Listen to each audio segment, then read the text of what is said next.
నమస్తే, నేను Kavitha. Welcome to I dream.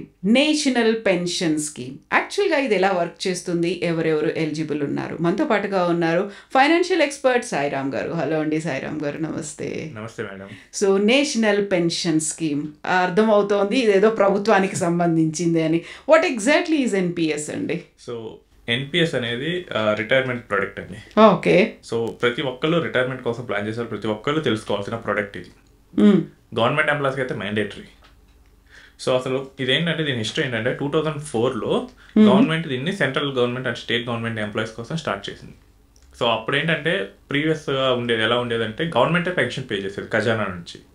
అదేమవుతుందంటే పోను భారం అవుతుంది వాళ్ళకి. అర్థమవుతుంది, ఎంప్లాయీస్ కౌంట్ పెరగకపోయినా ఆల్ ఓవర్ శాలరీస్ అయితే ఇన్ఫ్లేషన్ వల్ల పెరుగుతాయి. అండ్ పెన్షన్ అంత రేంజ్లో ఇవ్వాల్సి వస్తే ప్రాబ్లం అవుతుంది, లైఫ్ ఎక్స్పెక్టెన్సీ కూడా పెరుగుతుందని చెప్పేసి గవర్నమెంట్ నేషనల్ పెన్షన్ స్కీమ్ తీసుకొచ్చింది. ఇదేంటంటే ఎంప్లాయీస్ వాళ్ళ శాలరీలో వచ్చి బేసిక్ శాలరీలోంచి ఒక 10% ఇస్తుంటారు. అండ్ దానికి మ్యాచింగ్గా గవర్నమెంట్ కూడా ఒక 14% ఇస్తూ ఉంటుంది. సో వీటిని తీసుకొచ్చి పెన్షన్ మేనేజింగ్ ఫండ్స్ ఉంటాయి. So HDFC, ICICI, LIC, SBI ఇలాంటి కంపెనీస్ వాటిని స్టాక్ మార్కెట్లో కానీ గవర్నమెంట్ బాండ్స్లో కానీ అలా ఇన్వెస్ట్ చేస్తూ ఉంటారు. ఆ వచ్చిన రిటర్న్నే ఇస్తుంటారు. సో ఇది 2009లో జనరల్ పబ్లిక్ కూడా ఎక్స్టెండ్ అయిపోయింది. ఓ ఓకే. ఫస్ట్ అయితే ఓన్లీ గవర్నమెంట్ ఎంప్లాయీస్కి తీసుకొచ్చింది, తర్వాత జనరల్ పబ్లిక్ కూడా వచ్చేసింది. సో రిటైర్మెంట్ ఫోకస్డ్గా ఇది ఎవరైనా కానీ మీరు కన్సిడర్ చేయొచ్చు. అండ్ 60 years అప్పుడు దీనికి విత్డ్రాల్ ఎలిజిబిలిటీ వస్తుంది. ఓకే. ఆ విత్డ్రా కూడా ఏంటంటే 60% లంసం తీసుకోవచ్చు, మిగిలిన 40% పెన్షన్ ప్లాన్ కోసం మనం ఉంచాల్సి వస్తుంది. సో ఇప్పుడు నేషనల్ పెన్షన్ స్కీమ్ ఎవరైనా జాయిన్ అవ్వచ్చా? ఎలా జాయిన్ అవ్వాలి? సో నేషనల్ పెన్షన్ స్కీమ్ అనేది ఇండిపెండెంట్గా 18 years నుంచి 70 years వరకు ఉన్న ఏ పర్సన్ అయినా జాయిన్ అవ్వచ్చండి. ఓకే. సో ఒకవేళ 18 కన్నా బిలో మైనర్ అయితే కనుక మనకి ఎన్పిఎస్ వాత్సల్య అనే అకౌంట్ ఉంది. సో పిల్లల పేరు మీద కూడా ఎన్పిఎస్ అకౌంట్ ఓపెన్ చేయొచ్చు, కాకపోతే అది గార్డియన్ ఓపెన్ చేయాల్సి వస్తుంది. సో మేజర్లో అయితే కనుక 18 to 70 years ఉంటే కనుక ఓపెన్ చేయొచ్చు. And they must be A Indian citizen. Okay. నాకు ఓసీఐ కార్డు ఉంది నేను చేస్తా అంటే కుదరదు, నేను ఫారెన్ వెళ్ళాను నేను ఎన్ఆర్ఐగా ఉన్నాను చేస్తా అంటే కుదరదు. ఇక్కడే ఉండాలి, ఇండియన్ సిటిజన్గా అకౌంట్ ఓపెన్ చేయాలంటే ఇండియన్ సిటిజన్గా ఉండాలి. నెక్స్ట్ ఎంప్లాయీస్ ఓపెన్ చేయొచ్చు, బిజినెస్ చేసే వాళ్ళు ఓపెన్ చేయొచ్చు. సో ఎవరైనా కానీ ఓపెన్ చేయొచ్చు అండి. ద థింగ్ ఇస్ దట్ వాళ్ళకి మ్యాక్సిమం 70 ఉండాల్సి వస్తుంది. 18 to 70. యా. ఓకే. ఇంకోటి ఏంటంటే మనకి చాలా మంది ఆర్గనైజేషన్లో ఈపీఎఫ్ కవర్ అవుతూ ఉంటుంది. ఇది కవర్ అయినా కానీ ఎన్పిఎస్ ఎక్స్ట్రాగా కూడా తీసుకోవచ్చు. సో కంపెనీ కూడా మనకి కంపెనీ తరఫున కూడా మనం ఎన్పిఎస్ అకౌంట్స్ ఓపెన్ చేయొచ్చు ఎంప్లాయీస్ అయితే. ఓకే. ట్యాక్స్ బెనిఫిట్స్ ఏముంటాయి అని ఒక డౌట్ వస్తూ ఉంటుంది కదా. సో మనకి ఉన్న ట్యాక్స్ సేవింగ్స్లో కల్లా ఎక్కువ ట్యాక్స్ బెనిఫిట్ ఎన్పిఎస్కే ఇచ్చారండి గవర్నమెంట్. సో మనకి 80C కింద 1.5 lakhs, ఓల్డ్ రెజిమ్లో 1.5 lakhs మనం ఎన్పిఎస్ కింద తీసుకోవచ్చు. ఇదే కాక మనం ఎక్స్ట్రాగా కాంట్రిబ్యూట్ చేసి ఒక 50,000 రూపీస్ వరకు ఇస్తారు. 80CCD 1B అంటారు దీన్ని. ఓకే. అంటే 1.5 lakhs ప్లస్ ఇంకా ఎక్స్ట్రాగా 50,000 అంటే 2 lakhs వరకు పొందొచ్చు. మిగిలిన ఏ 80C ఇన్వెస్ట్మెంట్కి 2 lakhs లేదు. మనం ఎల్ఐసిలో పెట్టాం 1.5 మ్యాక్సిమం, ఓకే, మ్యూచువల్ ఫండ్లో పెట్టాం 1.5, ఎఫ్డి చేసాం 1.5 అంతే. బట్ ఎన్పిఎస్లో పెడితే మ్యాక్సిమం 2 lakhs వరకు మనం పొందవచ్చు బెనిఫిట్. అంతేకాక దీన్ని న్యూ ట్యాక్స్ రెజిమ్లో కూడా ఎక్స్టెండ్ చేశారు. మనం కనుక జాబ్ చేస్తున్నాం అనుకోండి, మన కంపెనీ తరపు నుంచి కాంట్రిబ్యూట్ చేసే ఈ NPS amount is fully except from tax. So old tax regime, new tax regime రెండిట్లోనూ దీనికైతే ఎగ్జెంప్షన్ ఉంది. ఓకే. అండ్ గవర్నమెంట్ ఎంప్లాయీస్ కోసం జనరల్గా ఎన్పిఎస్లో Tier 1 అండ్ Tier 2 అని 2 ఉంటాయండి. So Tier 1 is a mandatory account. So retirement కోసం ఆ Tier 1 అకౌంట్ హ్యాండిల్ చేస్తుంటారు. Tier 2 ఏంటంటే ఎవరైనా ఎక్స్ట్రా ఇన్వెస్ట్మెంట్స్ చేసుకోవాలనుకున్నారు, బట్ 60 years వరకు కాదు, మేబీ 5 years, 4 years, 10 years అలా, వాళ్ళ కోసం Tier 2 అకౌంట్ అనేది తీసుకొచ్చాను. బట్ గవర్నమెంట్ ఎంప్లాయీస్ కోసం ఏంటంటే Tier 2 అకౌంట్లో పెట్టి 3 years ఉన్నా కానీ 80C కింద 1.5 lakhs ఎగ్జెంప్షన్ పొందొచ్చు. బట్ ఇది ఓన్లీ గవర్నమెంట్ ఎంప్లాయీస్కి మాత్రమే, నార్మల్ పబ్లిక్ అయితే అది లేదు. అండ్ ఎన్పిఎస్ నుంచి వచ్చే మెచ్యూరిటీ అమౌంట్ ఉంటుంది కదా. సో నేను 60 years వచ్చాను, నాకు ఎన్పిఎస్లో ఒక 2 crores వచ్చాయి. That is fully exempt from tax. మనం ఇప్పుడు రియల్ ఎస్టేట్లో వచ్చిన గెయిన్స్ 2 crores వస్తే 20% క్యాపిటల్ గెయిన్స్ కట్టాల్సి వస్తుంది. మ్యూచువల్ ఫండ్స్ కూడా అంతే, 12.5%, స్టాక్స్ కూడా అంతే. బట్ ఎన్పిఎస్లో మాత్రం మీకు ఆ వచ్చిన అమౌంట్ అనేది కంప్లీట్లీ ఎగ్జెంప్ట్ ఫ్రమ్ ట్యాక్స్. ఇప్పుడు టైర్ 1 టైర్ 2 అకౌంట్స్ అంటే ఏంటి? యాక్చువల్గా ఎన్పిఎస్లోనే ఈ 2 రకాల అకౌంట్లు ఉంటాయి. మనకేంటంటే ఎన్పిఎస్లో ఓపెన్ చేసినప్పుడు అండి ఫస్ట్ టైర్ 1 అకౌంట్ అనేది ఇస్తుంటారు. సో ఇదేంటంటే 60 years వరకు విత్డ్రా చేయడానికి వీలు లేని అకౌంట్. కంపల్సరీ ఉండాలి. ఒక్కసారి పొరపాటున ఓపెన్ చేసామంటే టైర్ 1లో మనీ వెళ్తే 60 years వరకు ఉండాల్సిందే. మధ్యలో నాకు ఏ రీజన్ పెట్టి విత్డ్రాల్ చేస్తున్నా కానీ వాళ్ళు చాలా స్ట్రింజెంట్గా చూస్తారు. ఓకే. మాక్సిమం అలౌడ్ విత్డ్రాల్ అంటే 25% ఆఫ్ ది బ్యాలెన్స్ అండి. అది కూడా చాలా లెంతీ డాక్యుమెంటేషన్ కంప్లీట్ చేయాలి. Okay. So tier 1 account 60 years వరకు పెడతారు ఆ పర్సన్కి 60 years వచ్చే వరకు. టైర్ 2 అకౌంట్ అంటే ఏంటంటే ఇది వాలంటరీ కాంట్రిబ్యూషన్ అంటాం. ఓకే.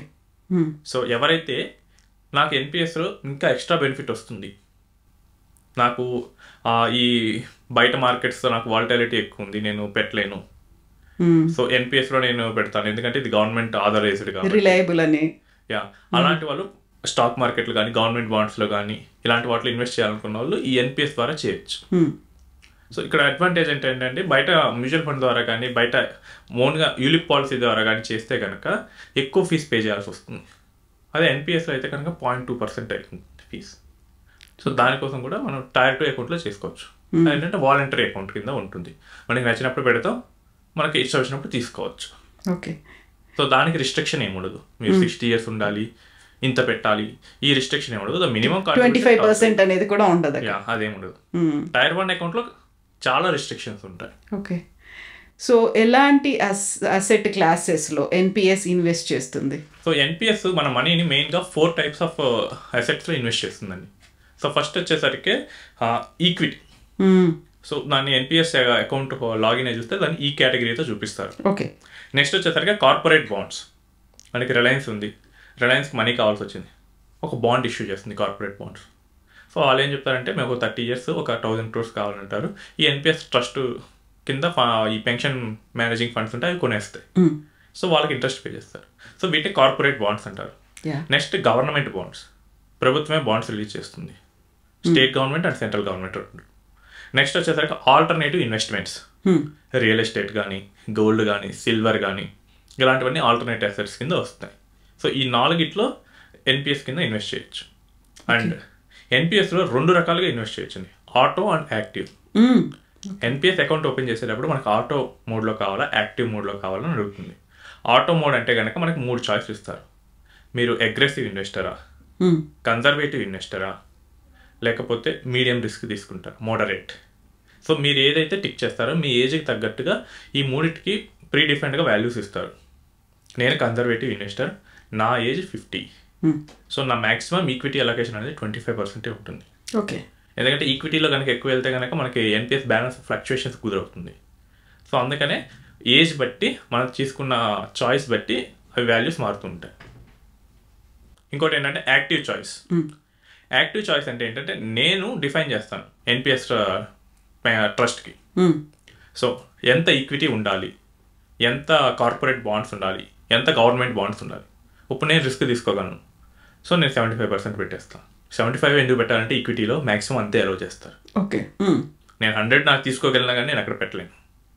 సో 75 ఈక్విటీ, ఒక 5% గవర్నమెంట్ బాండ్స్, ఒక 10% కార్పొరేట్ బాండ్స్, ఒక 5% ఆల్టర్నేటివ్ ఇన్వెస్ట్మెంట్స్. సో ఇప్పుడు ఏంటంటే నేను చెప్పిన రేషియోలోనే నా మనీ వెళ్తుంది, సో దట్ గ్రో అవడానికి ఎక్కువ అవకాశం ఉంటుంది. అండ్ ఏజ్ పెరిగే కొద్దీ ఎన్పిఎస్ ఈ పెన్షన్ మేనేజ్ చేసే కంపెనీస్ ఏం చేస్తాయంటే మన ఈ ఈక్విటీ అలొకేషన్ రిడ్యూస్ చేస్తూ వస్తాయి. ద మూమెంట్ మనం 60కి వెళ్ళేసరికి మన ఈక్విటీ అనేది 25%కి వెళ్ళిపోతుంది. ఓకే. అప్పుడు ఏమవుతుందంటే నాకు ఎంత పెన్షన్ వస్తుంది మనకు తెలుస్తుంది. ఆ పెన్షన్ కూడా వాలటిలిటీగా ఉండదు, ఎందుకంటే మార్కెట్ ఇప్పుడు 70 కానీ 50 కానీ % కనుక మనకి ఈక్విటీస్లో ఉందనుకోండి, మార్కెట్ పడిపోతే మన పెన్షన్ వచ్చే అమౌంట్ కూడా పడిపోతుంది, తగ్గిపోతుంది. సో దీన్ని అవాయిడ్ చేయడానికే ఎన్పిఎస్ ట్రస్ట్ ఏం చేసిందంటే మ్యాక్సిమం 60 yearsకి వెళ్ళినప్పుడు 25% ఉంచాలి అనేది రూల్ పట్టుకొచ్చింది. అండ్ రీసెంట్గా చాలామంది ఇన్వెస్టర్లు ఏం చేస్తున్నారంటే వాళ్ళకి ఎన్పిఎస్లో చాలా ఎక్కువ రిటర్న్స్ వచ్చాయి, 11%, 12% పర్ కాంపౌండింగ్ మీద రిటర్న్స్ వచ్చాయి. వాళ్ళు ఏం చేస్తున్నారంటే ఈ మనీ మాకు ఒకేసారి వద్దండి, మాకు మంత్లీ ఇచ్చే ఆప్షన్ ఏమైనా ఉందా అని అడిగారు. సో చాలా మంది నుంచి ఈ రిక్వెస్ట్లు రావడంతో ఎన్పిఎస్ నుంచి సిస్టమేటిక్ విత్డ్రాల్ ప్లాన్ కూడా పెట్టారు. ఓకే. సో మనం మనీని విత్డ్రా కూడా చేసుకోవచ్చు మంత్లీ. ఈ ఎన్పిఎస్ ఇన్వెస్ట్మెంట్లు వీటన్నిటికి సంబంధించి ఒక ఎగ్జాంపుల్ ఏమైనా చెప్తారా? ఓకే అండి. సో ఇప్పుడు ఒక పర్సన్ 30 years పర్సన్ ఎన్పిఎస్లో స్టార్ట్ చేశారు ఇన్వెస్ట్మెంట్ Tier 1 అకౌంట్లో 3,000 rupees per month స్టార్ట్ చేశారు. ఓకే. ఆయనకి 60 years వచ్చే వరకు he will get around 45 lakhs అండి. So assuming that it has grown at 8% నుండి. సో ఈ 45 lakhs ఆయన పొందగలరు. ఆయన ఇన్వెస్ట్ చేసింది మ్యాక్సిమం ఒక 10.8 lakhs అంతే. సో ఈ 30 years పీరియడ్లో ఈ 8% రిటర్న్ మీద 8 to 10% మ్యాక్సిమం. అండ్ ఎన్పిఎస్ మీద ట్యాక్స్ కూడా ఏముండదు కాబట్టి ఆ మెచ్యూరిటీ అమౌంట్ మీద. సో ఒక ఈ 45 lakhs కంప్లీట్గా ట్యాక్స్ ఎగ్జంప్షన్తో వస్తాయి. ఓకే. సో ఇందులో 60% వరకు ఆయన తీసుకోవచ్చు. సో ఆల్మోస్ట్ 25 lakhs వరకు ఆయన తీసుకోవచ్చు. మిగిలినంత ఒక పెన్షన్ ప్లాన్ కొనుక్కోవాల్సి వస్తుంది. అంటే ఈ సుమారు ఈ వీటి మొత్తాన్ని కనుక ఇన్వెస్ట్ చేస్తే కనుక almost 15,000 rupees per month pension వస్తుంది. And this pension is also guaranteed. So market పెరిగితే నీ పెన్షన్ పెంచుతాను, మార్కెట్ తగ్గితే తగ్గిస్తాను అనేది ఉండదు. ఆ ఫ్లక్చువేషన్స్ ఉండవు. ఎన్పిఎస్లో ఒకసారి 60కి వెళ్ళిన తర్వాత మన పెన్షన్ ఆప్షన్ సెలెక్ట్ చేసుకుంటే మనకు వచ్చే పెన్షన్ ఏంటి డిసైడ్ అయిపోతుంది. లైఫ్ లాంగ్ మనకు ఆప్షన్ ఇస్తారు. ఓకే. అండ్ దీన్ని స్పౌస్కి కూడా ఎక్స్టెండ్ చేయొచ్చు. నెక్స్ట్ స్పౌస్ తర్వాత మిగిలిన అమౌంట్ని నామినీకి కూడా ఇచ్చే ఆప్షన్ ఉంటుంది. సారీ, మనకి చాలా వెరైటీ ఆఫ్ పెన్షన్ ఆప్షన్స్ అయితే ఎన్పిఎస్లో ఉన్నాయండి. సో ఇప్పుడు ఈ ఎన్పిఎస్కి సంబంధించి యూజువల్గా చోటు చేసుకునే మిస్టేక్స్ ఏంటి అసలు? ఒకటేంటంటే చాలా ఆలస్యంగా స్టార్ట్ చేస్తారు. అయ్యా, ఇప్పుడు 55లో స్టార్ట్ చేశారు అనుకోండి, కాంపౌండ్ ఏం అవ్వదు, అక్కడ అమౌంట్ కూడా పెద్ద ఏమి రాదు. సో అక్కడ పెన్షన్ డిసైరబుల్ అమౌంట్ అయితే రాదు. ఇంకోటి ఏంటంటే చాలా చిన్న మొత్తాల్లో మొదలు పెడుతూ ఉంటారు. ఇప్పుడు ఎర్లీగా స్టార్ట్ చేసినా కానీ ఇప్పుడు నేను 1,000 rupees మొదలు పెట్టాను అనుకోండి, డిసైరబుల్ పెన్షన్ అనేది తగ్గిపోతూ ఉంటుంది. సో చాలా తక్కువ పెట్టడం కానీ చాలా లేట్గా స్టార్ట్ చేయడం కానీ ఇది చేస్తారు. ఇంకోటి ఏంటంటే యాక్టివ్ వర్సెస్ ఆటో చాయిస్ని కంప్లీట్గా అండర్స్టాండ్ చేసుకోవటం. ఇప్పుడు నాకు తెలీదు అన్నప్పుడు నేను ఆటో చాయిస్లోకి వెళ్ళి ఎన్పిఎస్ ట్రస్ట్కే వదిలేయాలి వాళ్ళు పెట్టిన రూల్స్ ప్రకారం. ఆ మూడిట్లలో ఏది వర్తిస్తుంది? నేను అగ్రెసివ్ అయితే అగ్రెసివ్, నేను కన్జర్వేటివ్ అయితే కన్జర్వేటివ్, మోడరేట్ అయితే మోడరేట్. బట్ అట్లా కాక నాకే మొత్తం తెలుసు అనుకోని కనుక మనం ఇక్కడ కంప్లీట్గా రాంగ్ పెట్టామనుకోండి, బర్డెన్ పడుతుంది. ఇది ఒక క్లయింట్ చేశారండి. ఆయన ఎన్పిఎస్లో ఇన్వెస్ట్ చేస్తున్నారు ఫ్రమ్ 2017 onwards. సో 2020 అప్పుడు కోవిడ్ అప్పుడు ఆయన ఏం థాట్ చేశారంటే ఆయనకి మార్కెట్ అప్పుడు పెద్ద అవగాహన లేదు. ఓకే. ఇప్పుడు మార్కెట్ పడిపోతున్నాయి కాబట్టి నేను నా ఇన్వెస్ట్మెంట్ మొత్తాన్ని గవర్నమెంట్ బాండ్స్లోకి పంపిస్తాను అన్నారు. బట్ కోవిడ్ 1-2 months ఫాల్ తర్వాత మార్కెట్లు అన్నీ నెక్స్ట్ ర్యాలీలో 3 times పెరిగాయి. నేను అమౌంట్ మొత్తం గవర్నమెంట్ బాండ్స్లో ఉంది. విత్డ్రా చేసుకోలేరు, విత్డ్రా చేయలేము. సో ఇక్కడ ఏంటంటే యాక్టివ్ వర్సెస్ ఆటో చాయిస్ని కంప్లీట్గా ఇగ్నోర్ చేశారు. ఏంటంటే యాక్టివ్ ఎవరికంటే who has a well skilled knowledge. So వాళ్ళు యాక్టివ్ చాయిస్లోకి వెళ్ళాలి. అంత లేని వాళ్ళు ఆటోమేటిక్గా పెట్టేసుకొని వాళ్ళు ఏదైతే అది కన్జర్వేటివా, మోడరేటా, లేకపోతే అగ్రెసివా దాని ప్రకారం టిక్ చేస్తే వస్తుంది. సో ఎక్కడైతే మనం దాన్ని రాంగ్గా ఇంటర్ప్రిట్ చేస్తాం అక్కడ మనకి మిస్టేక్ అనేది వస్తుంది. ఇంకోటి ఏంటంటే ప్రాన్ నెంబర్ అండి. ఎన్పిఎస్ అకౌంట్ ఓపెన్ చేసిన తర్వాత మనకి ప్రాన్ నెంబర్ జనరేట్ అవుతుంది. అంటే ప్రాన్ అంటే పర్మనెంట్ రిటైర్మెంట్ అకౌంట్ నెంబర్. ఈ ఎన్పిఎస్లో జరిగే ప్రతి ట్రాన్సాక్షన్ ఈ ప్రాన్ మీదే ఉంటుంది. ఓకే. దీన్ని కనుక పోగొట్టుకున్నారనుకోండి మళ్ళీ కేఆర్ఏ చుట్టూ తిరగాల్సి వస్తుంది. అండ్ చాలామంది ఏంటంటే ఎన్పిఎస్ అకౌంట్లు ఎక్కడ ఓపెన్ చేశారో కూడా తెలియదు. సో ఇప్పుడు ఈవెన్ అది ఒక మీ సేవలో కూడా ఓపెన్ చేయొచ్చు, కంపెనీలో ఓపెన్ చేయొచ్చు. ఇప్పుడు ఎవరు ఓపెన్ చేశారని అడుగుతారు ఎన్పిఎస్లో, who is your point of presence అని అడుగుతారు. వాళ్ళ దగ్గరికి వెళ్ళి చేయమంటారు ఏమన్నా క్వరీస్ వచ్చినప్పుడు. ఇవన్నీ ఇది మిస్ అయితే చాలా ప్రాబ్లం అవుతుంది. ఈ ప్రాన్ అనేది చాలా భద్రంగా సేవ్ చేసుకోవాలి.